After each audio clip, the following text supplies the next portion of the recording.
എന്നാൽ ഗവൺമെൻറ് നൽകിയ ലിസ്റ്റിൽ നിന്ന് അല്ലാതെ അവർക്ക് തോന്നിയതുപോലെ ഒരു യോഗ്യതയുമില്ലാത്ത ആൾ ഉൾപ്പെടെ RSS BJP ഞാൻ നേരത്തെ പറഞ്ഞ കാവ്യവൽക്കരണ പ്രക്രിയയിൽ ഇടപെടാൻ കഴിവുണ്ട് എന്ന് അവർക്ക് തോന്നുന്ന ആളുകളെയാണ് താൽക്കാലിക VC-മാരായി നിയമിച്ചിട്ടുള്ളത്. പ്രത്യേകിച്ച് 2 യൂണിവേഴ്സിറ്റികൾ, ഡിജിറ്റൽ യൂണിവേഴ്സിറ്റിയും ടെക്നിക്കൽ യൂണിവേഴ്സിറ്റിയും. അതിനെതിരായിട്ടാണ് കോടതിയിൽ പോയത്. ആ നിലപാടിനെതിരായി കോടതിയിൽ പോയപ്പോൾ കോടതിയുടെ സിംഗിൾ ബെഞ്ച് ഗവർണർമാരുടെ ഇത്തരത്തിലുള്ള നിയമനം നിയമപരമല്ല എന്ന കാര്യം വ്യക്തമാക്കി.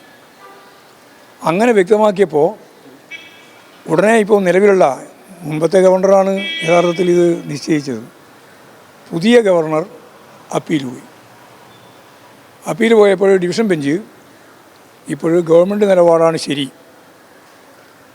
ഉന്നത വിദ്യാഭ്യാസ വകുപ്പ് മന്ത്രി ചൂണ്ടിക്കാണിച്ചതുപോലെ ഞങ്ങളെടുത്ത നിലപാട് ശരിയായിരുന്നു എന്ന് കോടതി വ്യക്തമാക്കിയിരിക്കുന്നു എന്നാണ് ഇന്ന് ചൂണ്ടിക്കാണിച്ചത്. അത് ശരിയായിരുന്നു. അപ്പോൾ കാവ്യവൽക്കരണത്തിന് വേണ്ടി ഗവർണർമാർ നടത്തുന്ന വഴിവിട്ട നീക്കത്തെ ഹൈക്കോടതി ഡിവിഷൻ ബെഞ്ചിൻ്റെ വിധിയോടുകൂടി അത് തുടരുന്നത് തീക്കളിയാണ് എന്ന് ഒന്നുകൂടി ഗവർണർമാരെ ഓർമ്മിപ്പിച്ചിരിക്കുകയാണ്. ആ തരത്തിൽ വളരെ ആരോഗ്യകരമായ ഒരു വിധിയായിട്ടാണ് ഞാനിതിനെ കാണുന്നത്. മാത്രമല്ല, വൈസ് ചാൻസലർമാരുടെ നിയമനം വളരെ പ്രധാനപ്പെട്ടതാണെന്നും, കാരണം വിദ്യാഭ്യാസ മേഖലയിൽ ഏറ്റവും പ്രധാനപ്പെട്ട ഉന്നത വിദ്യാഭ്യാസ മേഖലയിലെ അതിൻ്റെ തലവനായിട്ട് പ്രവർത്തിക്കുന്നത് ഈ VC-മാരാണെന്നും അവരില്ലാതിരിക്കുമ്പോഴുണ്ടാകുന്ന പ്രശ്നങ്ങൾ അത് എല്ലാവരെയും ബാധിക്കും, പ്രത്യേകിച്ച് കുട്ടികൾ ഉൾപ്പെടെ ബാധിക്കും.